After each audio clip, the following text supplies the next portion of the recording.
That was very powerful. I mean, Murray just wasn't playing on form. Clearly, Federer walked all over him.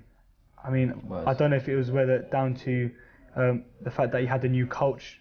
Maybe his coach didn't have faith in him. Maybe after the first set that he lost cleanly, maybe he was disheartened. But something just wasn't right with him. He wasn't giving it that much oomph to begin with. Right. He was just letting everything happen to him, and that's where unforced errors are going to come into play. And with a player like Federer, he is the sort of player to sort of cover all areas on court, and that's what makes you an amazing, fantastic tennis player, and that's how you get a lot of respect as well. And Murray, he was sitting on the baseline way too more often, and unfortunately you're going to get a lot of unforced errors. And Federer, you look at that game back, you haven't seen the best performance from Federer from that game. Absolutely, because we know him to do absolutely much better than that. Yeah. And both players looked like they just turned up in the last minute, to be honest. And Federer can easily say, I treated that as a friendly. Oh wow. You know? But then Morris should have known that, because he has got a new coach, you know, something that should have known. Because when you're going to play with someone, you should study the techniques, know their pace, so you bring something new. But unfortunately, you don't really see that with Murray.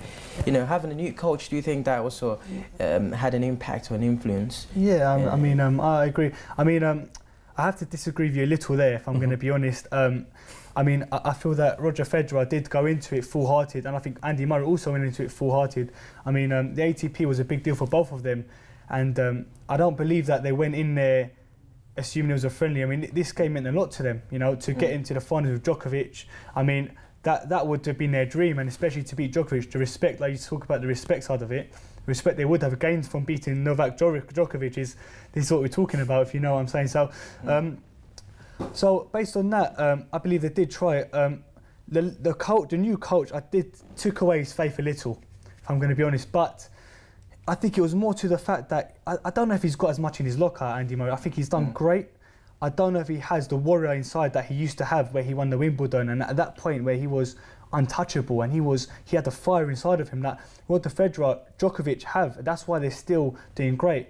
Obviously now he's injured, it's different. Murray as well also had a back surgery this year. I believe to see him perform that way, he's doing absolutely well. But I saw someone in the crowd with a sign saying, Federer, I came down to see you today, but I had to sell my car.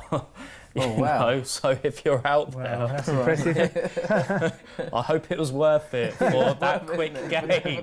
Hope you got your money's worth there. Yeah, that should have been worth it. But I did see some of the crowd back Murray as well, but maybe Murray felt less confident when he saw the honour that the crowd gave to Federer as well, doesn't it? Where he's at, there shouldn't be any excuse, and he will probably say that to any person that's interviewing him and say, right, there's no excuse. And I don't think Murray's the sort of person to give out excuses, probably due to the fact of his mum not being too pushy, but guiding him the right way. I do agree with Ricky here. I mean, I think there's definitely something that is not on the news that we are unsure about, because, I mean, you think how much they're training for each game. They train hard and they prepare themselves, not just physically, but mentally.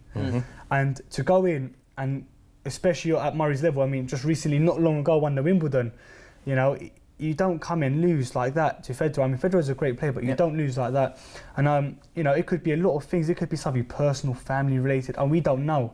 But I mean, I don't think that his fans not praising him the same way they praise Federer, or having a new coach has given this result at the end of the day.